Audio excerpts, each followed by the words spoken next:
yang dikasihi oleh Tuhan, salam sejahtera dari Rumah Air Bogor ya. Makanya di sini banyak air, rumahnya di atas air. Hari ini saya mau berbagi firman Tuhan dengan judul Jangan Alergi dengan Masalah. Saudaraku, ayat firman Tuhan ini saya boleh pelajari dari 1 Samuel 30 ayat 1 sampai 25, lengkapnya Bapak Ibu bisa baca. Tapi hari ini saya mau bacakan dari ayat 6 saja. Firman Tuhan berkata demikian. Dan Daud sangat terjepit karena rakyat mengatakan hendak melempari dia dengan batu.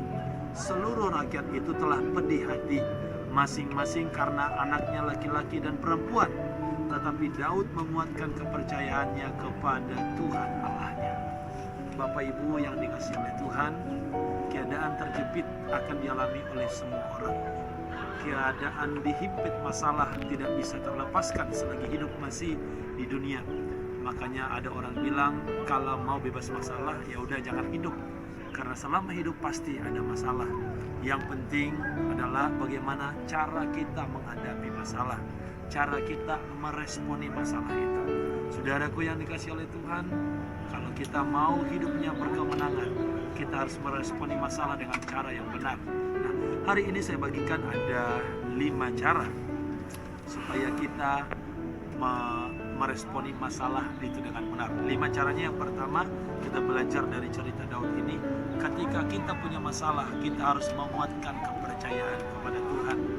Bapak Ibu yang dikasihi oleh Tuhan, kalau kamu punya masalah, kalau kamu punya problem, mari jangan jadi meninggalkan Tuhan, jangan jadi kecewa, jangan jadi menyalahkan Tuhan, tapi kuatkan kepercayaanmu kepada Tuhan. Saat kita menguatkan kepercayaan kita kepada Tuhan, maka Tuhan akan menolong kita. Kekuatan Tuhan akan nyata bagi orang yang percaya kepadanya. Ini yang penting, yang pertama. Yang kedua, ketika kita belajar dari Daud ini di ayat yang ke-7, ketika Daud terjepit, dia memberi perintah kepada Imam Abiatar bin Ahimelek, bawalah efod itu kepadaku, maka Abiatar membawa efod itu kepada Daud. Ketika sedang terjepit, Daud datang kepada imam, datang kepada hamba Tuhan. Saudara, ketika kamu punya problem, punya masalah, carilah orang-orang yang takut akan Tuhan sebagai teman curhat, sebagai teman bercerita, dan teman untuk berdoa. Jangan salah meminta nasihat, jangan salah memilih teman, karena penting sekali ketika kita terjepit, ketika kita terdesak, kita harus datang kepada hamba Tuhan, kepada imam Tuhan, kepada orang yang takut akan Tuhan untuk mendukung dan menopang kita. Yang ketiga, dikatakan Daud memakai baju efod. Baju efod ini adalah gambaran pengudusan penyucian Tuhan, karena efod itu melambangkan kesucian. Kita harus mengandalkan kuasa darah Yesus. Ketika kita ada dalam masalah, kita katakan darah Yesus menutup bungkus aku, darah Yesus membuka jalan bagimu. Karena iblis, pekerjaan setan, kegagalan digagalkan, dihancurkan dengan kuasa darah Yesus. Darah yang menebus kita dari segala kutuk dosa, darah yang membebaskan kita dari segala intimidasi iblis. Darah itu penuh dengan kuasa. Maka saudara katakan darah Yesus menyatakan kuasanya, kemuliaannya dalam hidupmu. Yang keempat, saya bagikan di sini bahwa ketika Daud itu sedang dalam terhimpit, dikatakan Daud itu datang bertanya kepada Tuhan. Ayat 8, kemudian bertanyalah Daud kepada Tuhan, katanya, haruskah aku mengejar gerombolan itu?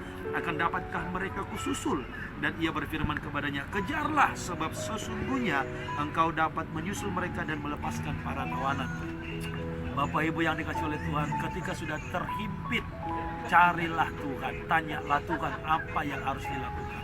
Karena bisa saja kita punya pikiran-pikiran yang menurut kita benar, tetapi bukan itu yang Tuhan mau. Jadi Bapak Ibu ketika dalam terhimpit, datang bertanya kepada Tuhan. Yang kelima, saya tulis di sini, ketika Daud terhimpit, dia tetap peduli dengan orang lain. Saudara, jangan jadi orang yang egois, jangan jadi orang yang serakah, jangan jadi orang yang tidak setia terhadap kawan-kawannya. Daud ini kalau kita lanjut baca, dia tetap setia kepada orang-orang yang tadinya mau membunuh dia, bahkan meninggalkan dia di tengah-tengah dia terhimpit. Kenapa? Karena Daud tahu semuanya itu dia dapat raih kemenangan karena pertolongan Tuhan. Saudaraku, 5 hal ketika kamu sedang terjepit untuk kita lakukan supaya responnya benar. Yang pertama, menguatkan kepercayaan kepada Tuhan. menguatkan iman. Yang kedua, datang kepada hamba Tuhan, kepada anak-anak Tuhan untuk berdoa dan meminta nasihat. Pasti nasihat mereka adalah firman. Yang ketiga, memakai kuasa darah Yesus. Darah Yesus itu darah yang berkuasa mengalahkan iblis, mengalahkan segala kutuk. Dan yang keempat, saudaraku, bertanyalah kepada Tuhan, minta pimpinan Tuhan. Yang kelima, jangan menjadi orang yang egois dan jangan menjadi orang yang serakah, tetapi pedulilah, perhatikanlah hidup orang lain.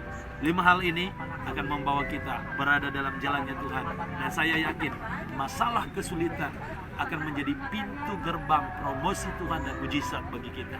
Sekali lagi, masalah ataupun kesulitan adalah pintu gerbang mujizat dan promosi Tuhan bagi kita. Maka jangan alergi dengan masalah dan jangan salah meresponi masalah, supaya hidup kita jangan jadi bermasalah. Tuhan Yesus memberkati. Salam damai, salam sukacita, kasih Kristus dari Rumah Air Bogor. God bless you.